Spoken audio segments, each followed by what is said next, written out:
ବର୍ଷାର ରେକର୍ଡ ଭାଙ୍ଗିଲା ବରଗଡ଼ ବିଜେପୁର 24 ଘଣ୍ଟାରେ 315 ମିମି ବର୍ଷା ଗତ 24 ଘଣ୍ଟାରେ ବରଗଡ଼ ବିଜେପୁରରେ ସର୍ବାଧିକ ବର୍ଷା ରେକର୍ଡ ହୋଇଛି। ବରଗଡ଼ ବିଜେପୁରରେ ସର୍ବାଧିକ 315 ମିଲିମିଟର ବର୍ଷା ରେକର୍ଡ ହୋଇଛି। ବଲାଙ୍ଗୀର ଅଗଲପୁରରେ 264 ମିମି, ସାଲେଭଟାରେ 256.8 ମିଲିମିଟର, ବରଗଡ଼ ବାରପାଲିରେ 252 ମିଲିମିଟର, ଗାଇସିଲଟରେ 251, ସୋନପୁର ଡୁଙ୍ଗୁରିପାଲିରେ 243 ମିଲିମିଟର ବର୍ଷା ରେକର୍ଡ ହୋଇଛି। ସୋନପୁର ତରଭାରେ 241 ମିଲିମିଟର, ବରଗଡ଼ ଭଟଲିରେ 228.4, କେନ୍ଦୁଝର ତେଲକୋଇରେ 221 ମିଲିମିଟର ବର୍ଷା ରେକର୍ଡ ହୋଇଛି। ବନ୍ୟା ପାଣି ଘେରରେ ଏହି ଗାଁ ବାହ୍ୟ ଜଗତରୁ ବିଚ୍ଛିନ୍ନରୁ ଅଧିକ ଗ୍ରାମବାସୀ ଲଗାଣ ବର୍ଷା କାରଣରୁ ଫୁଲୁଛି ପୂର୍ଣ୍ଣଗର୍ଭା ବ୍ରାହ୍ମଣୀ ନଦୀର ଜଳସ୍ତର ବୃଦ୍ଧି ପାଇବା ଫଳରେ ଢେଙ୍କାନାଳ ଜିଲ୍ଲା ଭୁବନ ବ୍ଲକ ଯମୁନାକୋଟ ପଞ୍ଚାୟତର କୃଷ୍ଣପୁର ଗ୍ରାମ ଏବେ ବାହ୍ୟ ଜଗତରୁ ସମ୍ପୂର୍ଣ୍ଣ ବିଚ୍ଛିନ୍ନ ହୋଇପଡ଼ିଛି। ବ୍ରାହ୍ମଣୀର ଶାଖା ନଦୀ ରାମିଆଳ ମଧ୍ୟ ଉଗ୍ରରୂପ ଧାରଣ କରିଥିବାରୁ ଗ୍ରାମ ଚାରିପଟେ ପ୍ରାୟ 4 ରୁ 5 ଫୁଟର ବନ୍ୟା ପାଣି ପ୍ରବାହିତ ହେଉଛି। ଫଳରେ ଗ୍ରାମର ପ୍ରାୟରୁ ଅଧିକ ଲୋକ ଏବେ ଜଳବନ୍ଦୀ ଅବସ୍ଥାରେ ରହିବା ସହ ଭୟଭୀତ ହୋଇପଡ଼ିଛନ୍ତି। ଗ୍ରାମବାସୀଙ୍କ ଅଭିଯୋଗ ଅନୁଯାୟୀ ଗ୍ରାମର ଉତ୍ପତ୍ତି ଦିନଠାରୁ ପ୍ରତିବର୍ଷ ବର୍ଷା ଋତୁ ଆସିଲେ ସେମାନଙ୍କୁ ଏଭଳି ଦୁର୍ଦ୍ଦଶା ଭୋଗିବାକୁ ପଡ଼ିଥାଏ। ବାରମ୍ବାର ପ୍ରଶାସନ ଓ ସରକାରଙ୍କ ନିକଟରେ ଗୁହାରି କଲେ ମଧ୍ୟ କେହି ଏଥିପ୍ରତି କର୍ଣ୍ଣପାତ କରୁନାହାନ୍ତି। ପରିସ୍ଥିତି ଏଭଳି ହୋଇଛି ଯେ ବନ୍ୟା ପାଣି ଯୋଗୁଁ ଗ୍ରାମରେ ଥିବା ଉଚ୍ଚ ପ୍ରାଥମିକ ବିଦ୍ୟାଳୟକୁ ଶିକ୍ଷକ ଓ ଶିକ୍ଷୟିତ୍ରୀମାନେ ଆସିପାରୁନାହାନ୍ତି, ଯାହାଫଳରେ ପ୍ରାୟ 60 ଜଣ କୋମଳମତି ଛାତ୍ରଛାତ୍ରୀଙ୍କ ପାଠପଢ଼ା ବନ୍ଦ ରହିଛି। ଶିକ୍ଷାଠାରୁ ଆରମ୍ଭ କରି ଜରୁରୀକାଳୀନ ସେବା ପର୍ଯ୍ୟନ୍ତ ସବୁକିଛି ବାଧାପ୍ରାପ୍ତ ହୋଇଛି। ପାଣିର ପ୍ରଳୟ ଭାସିଗଲା ସଂସାର, ଜୀବନ ଧନ ସବୁକିଛି ନଷ୍ଟ। ପ୍ରକୃତିର କରାଳ ରୂପ କେତେ ଭୟଙ୍କର ହୋଇପାରେ ତାହାର ଛାତିଥରା ଦୃଶ୍ୟ ଏବେ ଆସାମରୁ ଆସିବାରେ ଲାଗିଛି। 52 ବର୍ଷର ରେକର୍ଡ ଭାଙ୍ଗିଛି ଏଥରର ବନ୍ୟା। ଲଗାଣ ବର୍ଷା ଆଉ ବନ୍ୟା ପାଣି ମାଡ଼ି ଆସିବା ଫଳରେ ଆସାମରେ ଏବେ ହାହାକାର ପଡ଼ିଛି। କେଉଁଠି ପାଣି ସୁଅରେ କାହାର ସଜଡ଼ା ସଂସାର ଭାସିଯାଇଛି ତ ଆଉ କେଉଁଠି କିଏ ନିଜର ଆତ୍ମୀୟଙ୍କୁ ହରାଇ ସବୁଦିନ ପାଇଁ ଏକୁଟିଆ ହୋଇଯାଇଛି। ଏବେ ସୁଦ୍ଧାରୁ ଅଧିକ ଲୋକଙ୍କ ମୃତ୍ୟୁ ହୋଇସାରିଥିବା ବେଳେ 5 ଲକ୍ଷରୁ ଅଧିକ ଲୋକ ସମ୍ପୂର୍ଣ୍ଣ ଭାବେ ବାସହୀନ ହୋଇପଡ଼ିଛନ୍ତି। ଜଳ ପ୍ରଳୟର ଏହି ହୃଦୟ ବିଦାରକ ଚିତ୍ର ଯିଏ ଦେଖୁଛି ସିଏ ପ୍ରାର୍ଥନା କରୁଛି। ଚାରିଆଡ଼େ ଖାଲି ପାଣି ଆଉ ପାଣି। ପାଣିର ପାଟିରେ ବୁଡ଼ି ରହିଛି ହଜାର ହଜାର ଲୋକଙ୍କ ସ୍ୱପ୍ନ, ସ୍ମୃତି ଆଉ ଆଗାମୀ ଭବିଷ୍ୟତ। ଗତ କିଛି ଦିନ ହେବ ହୋଇଥିବା ଲଗାଣ ବର୍ଷା ଯୋଗୁଁ ଆସାମର ବିଭିନ୍ନ ଜିଲ୍ଲାରେ ଏବେ ଜଳବନ୍ଦୀ ସ୍ଥିତି। ବିଶେଷ କରି ଚରାଇଦେଓ, ଜୋରହାଟ, ଶିବସାଗର ଏବଂ ଗୋଲାଘାଟ ଭଳି ଜିଲ୍ଲାର ଅବସ୍ଥା ସବୁଠାରୁ ଶୋଚନୀୟ। ଗାଁ ଗାଁରେ ଏବେ ଛାତିଏ ଉଚ୍ଚର ପାଣି ଲହଡ଼ି ମାରୁଛି। ରାସ୍ତାଘାଟ, ବିଲବାଡ଼ି, ଘରଦ୍ୱାର ସବୁଠି ଏବେ କେବଳ ପାଣିର ରାଜୁତି। ଲୋକେ ନିଜର ଭିଟାମାଟି ଛାଡ଼ି ସର୍ବସ୍ୱ ହରାଇ ରିଲିଫ କ୍ୟାମ୍ପରେ ମୁଣ୍ଡ ଗୁଞ୍ଜିବାକୁ ବାଧ୍ୟ ହୋଇଛନ୍ତି। ଛୋଟ ଛୋଟ ପିଲାଙ୍କ ଭୋକିଲା ମୁହଁ ଆଉ ବୟସ୍କଙ୍କ ଆଖିର ଲୁହ ଏ ବନ୍ୟା କେତେ ଭୟଙ୍କର ତାହା ବୟାନ କରୁଛି। ବୈତରଣୀ, ବୁଢ଼ାବଳଙ୍ଗ, ସାଳନ୍ଦୀ, ବ୍ରାହ୍ମଣୀରେ ବନ୍ୟା। ରାଜ୍ୟବ୍ୟାପୀ ଭୟଙ୍କର ବନ୍ୟା ସ୍ଥିତି ଉପୁଜିଛି। ବୈତରଣୀ, ବୁଢ଼ାବଳଙ୍ଗ, ସାଳନ୍ଦୀ ଓ ବ୍ରାହ୍ମଣୀ ନଦୀ ଓ ତାର ଶାଖା ନଦୀଗୁଡ଼ିକରେ ବନ୍ୟାଜଳ ପ୍ରବାହିତ ହେବା ଫଳରେ ଶତାଧିକ ଗ୍ରାମର ଲକ୍ଷାଧିକ ପରିବାର ପ୍ରଭାବିତ ହୋଇଛନ୍ତି। ଉପରମୁଣ୍ଡ ଛତିଶଗଡ଼ରେ ବର୍ଷା ହେବା ଫଳରେ ମହାନଦୀରେ ବନ୍ୟା ଆଶଙ୍କା ସୃଷ୍ଟି ହୋଇଛି। ଚଳିତ ବର୍ଷ ବୈତରଣୀରେ ବଡ଼ ବନ୍ୟା ଆସିବା ଫଳରେ କେନ୍ଦୁଝର ଜିଲ୍ଲାର ଆନନ୍ଦପୁର ଉପଖଣ୍ଡର ହାଟଡ଼ିହି ବ୍ଲକ ବିଶେଷ ଭାବେ କ୍ଷତିଗ୍ରସ୍ତ ହୋଇଛି। ଆନନ୍ଦପୁରରେ ଘାଇ ହେବା ସହିତ ହାଟଡ଼ିହି ବ୍ଲକର ଟି ପଞ୍ଚାୟତର ଟି ଗ୍ରାମର ହଜାରରୁ ଅଧିକ ଲୋକ ପ୍ରଭାବିତ ହୋଇଥିବା ବେଳେ କେନ୍ଦୁଝର ଜିଲ୍ଲାର ମୋଟ 78 ପଞ୍ଚାୟତର ଟି ଗାଁ, ଟି ସହରାଞ୍ଚଳ ବୈତରଣୀ ବନ୍ୟା ଦ୍ୱାରା ପ୍ରଭାବିତ ହୋଇଛି। ସେହିପରି ବୈତରଣୀ ବନ୍ୟା ଫଳରେ ବିଶେଷ କରି ଯାଜପୁର ଜିଲ୍ଲାର ଦଶରଥପୁର, ଯାଜପୁର, କୋରେଇରେ ବନ୍ୟା ପରିସ୍ଥିତି ସୃଷ୍ଟି କରିଛି।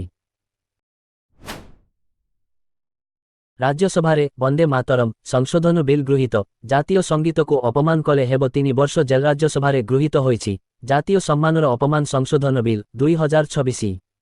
ଏହି ସଂଶୋଧିତ ଆଇନ ଅନୁଯାୟୀ ବନ୍ଦେ ମାତରମ୍କୁ ଆଇନଗତ ସୁରକ୍ଷା ପ୍ରଦାନ କରାଯାଇଛି। ବର୍ତ୍ତମାନଠାରୁ ଉଦ୍ଦେଶ୍ୟମୂଳକ ଭାବେ ବନ୍ଦେ ମାତରମ୍ର ଅପମାନ କଲେ କିମ୍ବା ଏହାର ଗାନ ସମୟରେ ବାଧା ସୃଷ୍ଟି କଲେ ସମ୍ପୃକ୍ତ ବ୍ୟକ୍ତିଙ୍କୁ 3 ବର୍ଷ ପର୍ଯ୍ୟନ୍ତ ଜେଲ୍ ଦଣ୍ଡ, ଜରିମାନା କିମ୍ବା ଉଭୟ ଦଣ୍ଡରେ ଦଣ୍ଡିତ କରାଯିବ।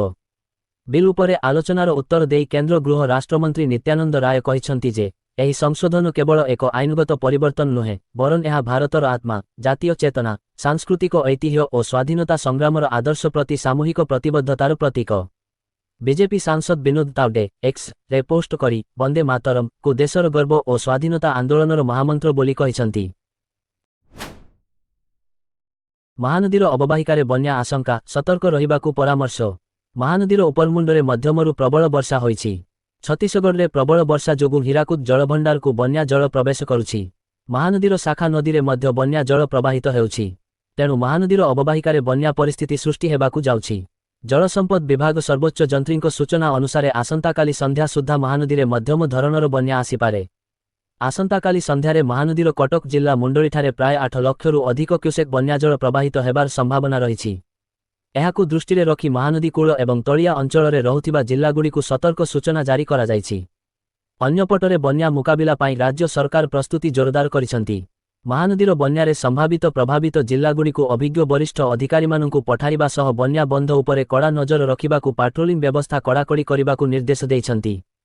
ତଳିଆ ଅଞ୍ଚଳରେ ପାଣି ପଶିବା ଆଶଙ୍କା ଥିବାରୁ ପ୍ରଶାସନକୁ ସଜାଗ ରହିବାକୁ କହିଛନ୍ତି। ଜାପାନରେ ଭୟଙ୍କର ଭୂମିକମ୍ପ, 13 ମୃତ, ଅନେକ ନିଖୋଜ, ଉଦ୍ଧାର କାର୍ଯ୍ୟ ଜାରି। ଜାପାନର ଦକ୍ଷିଣ ପଶ୍ଚିମ ଭାଗରେ ବଡ଼ ଧରଣର ଭୂମିକମ୍ପ ଅନୁଭୂତ ହୋଇଥିଲା।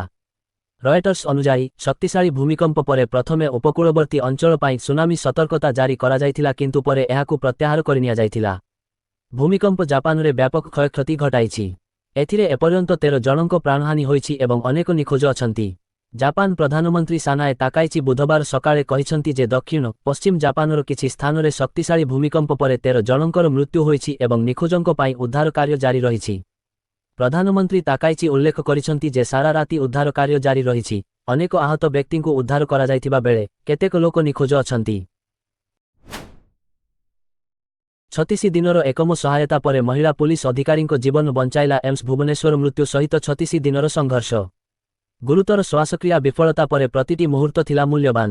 ମାତ୍ର ଏମ୍ସ ଭୁବନେଶ୍ୱର ଡାକ୍ତରୀ ଦଳଙ୍କ ପ୍ରତିବଦ୍ଧତା, ନିଷ୍ଠାପର ଉଦ୍ୟମ ଏବଂ ଉନ୍ନତ ପ୍ରଯୁକ୍ତିବିଦ୍ୟାର ଉପଯୋଗ ଏକ ପ୍ରକାର ଅସମ୍ଭବ ଲାଗୁଥିବା ଘଟଣାକୁ ସମ୍ଭବରେ ପରିଣତ କରିଛି।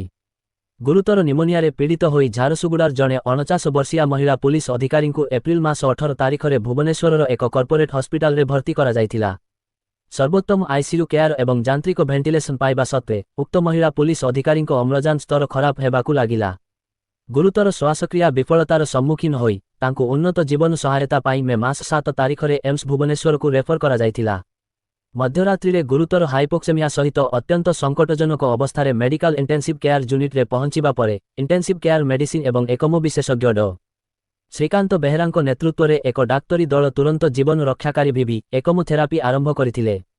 ମହିଳାଙ୍କ ଫୁସ୍ଫୁସ୍କୁ ସୁସ୍ଥ କରିବା ପାଇଁ 36 ଦିନ ନିରନ୍ତର ଏକମ ସହାୟତା 7 ମେରୁ 12 ଜୁନ୍ 2026 ପ୍ରଦାନ କରାଯାଇଥିଲା। ହଙ୍ଗାମା ଭିତରେ ରାଜ୍ୟସଭାରେ ପାସ୍ ହେଲା ବନ୍ଦେ ମାତରମ୍ ବିଲ୍। ବିରୋଧୀଙ୍କ ଆଉଟ୍। ବନ୍ଦେ ମାତରମ୍କୁ ଅପମାନ କରିବା ଆଇନ ଅନୁଯାୟୀ ଦଣ୍ଡନୀୟ ଅପରାଧ ହେବ କୁ ନେଇ ଆଲୋଚନା ବେଳେ ବିରୋଧୀ ସଦସ୍ୟମାନେ ଗୃହରେ ଜୋରଦାର ପ୍ରତିବାଦ କରିଥିଲେ। ଜୁଲାଇର ସଂସଦ ଚଲୋ ଛାତ୍ର ଆନ୍ଦୋଳନ ସମୟରେ ପୋଲିସ କାର୍ଯ୍ୟାନୁଷ୍ଠାନକୁ ନେଇ କେନ୍ଦ୍ର ଗୃହମନ୍ତ୍ରୀ ଅମିତ ଶାହ ଗୃହରେ ବିବୃତ୍ତି ଦିଅନ୍ତୁ ବୋଲି ବିରୋଧୀ ଦଳ ଦାବି କରିଥିଲେ। ଏହାକୁ ନେଇ ସେମାନେ ସ୍ଲୋଗାନ ଦେବା ସହ ହଙ୍ଗାମା କରିଥିଲେ। ପରେ ବିରୋଧୀ ସଦସ୍ୟମାନେ ଗୃହରୁ ଆଉଟ୍ କରିଥିଲେ। ସେମାନଙ୍କ ଅନୁପସ୍ଥିତିରେ ଟି କଣ୍ଠଭୋଟରେ ପାରିତ ହୋଇଥିଲା। ଏହି ସଂଶୋଧନରେ ଜାତୀୟ ସମ୍ମାନକୁ ଅପମାନ ନିବାରଣ ଆଇନକୁ ଆହୁରି କଡ଼ା କରାଯାଇଛି। ଏଣିକି ଜାତୀୟ ପତାକା, ଜାତୀୟ ସଙ୍ଗୀତ, ସମ୍ବିଧାନ ଏବଂ ବନ୍ଦେ ମାତରମ୍କୁ ଅପମାନ କିମ୍ବା ଅସମ୍ମାନ କଲେ ସର୍ବାଧିକ 3 ବର୍ଷ ଜେଲ୍ ଦଣ୍ଡ ହୋଇପାରିବ।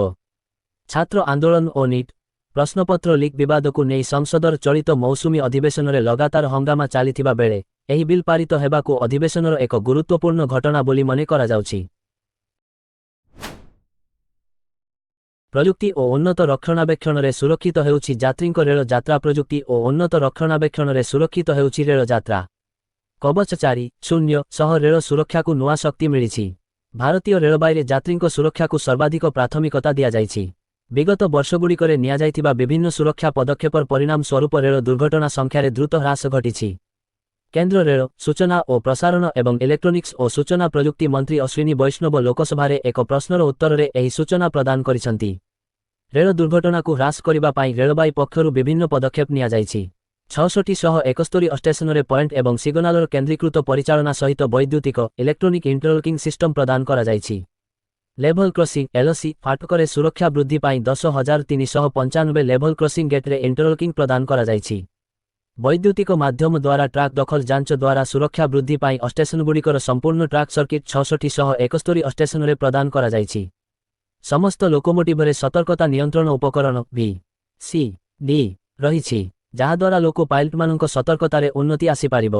କୁହୁଡ଼ି ପ୍ରଭାବିତ ଅଞ୍ଚଳରେ ଲୋକୋ ପାଇଲଟମାନଙ୍କୁ ଏକ GPS ଆଧାରିତ କୁହୁଡ଼ି ସୁରକ୍ଷା ଉପକରଣ FSD ପ୍ରଦାନ କରାଯାଇଛି, ଯାହା ଲୋକୋ ପାଇଲଟମାନଙ୍କୁ ସିଗ୍ନାଲ, ଲେଭଲ କ୍ରସିଂ ଗେଟ୍ ଇତ୍ୟାଦି ପରି ନିକଟବର୍ତ୍ତୀ ଲ୍ୟାଣ୍ଡମାର୍କର ଦୂରତା ଜାଣିବାକୁ ସକ୍ଷମ କରେ। ତ୍ରୁଟି ଚିହ୍ନଟ କରିବା ଏବଂ ତ୍ରୁଟିପୂର୍ଣ୍ଣ ରେଳଗୁଡ଼ିକୁ ଠିକ୍ ସମୟରେ ହଟାଇବା ପାଇଁ ରେଳର ଅଲ୍ଟ୍ରାସୋନିକ୍ ଫ୍ଲୋ ଡିଟେକ୍ସନ USFD ପରୀକ୍ଷଣ କରାଯାଉଛି। ନିରାପଦ ଅଭ୍ୟାସ ପାଳନ ପାଇଁ କର୍ମଚାରୀମାନଙ୍କୁ ନିରୀକ୍ଷଣ ଏବଂ ପ୍ରଶିକ୍ଷିତ କରିବା ପାଇଁ ନିୟମିତ ବ୍ୟବଧାନରେ ଯାଞ୍ଚ କରାଯାଏ।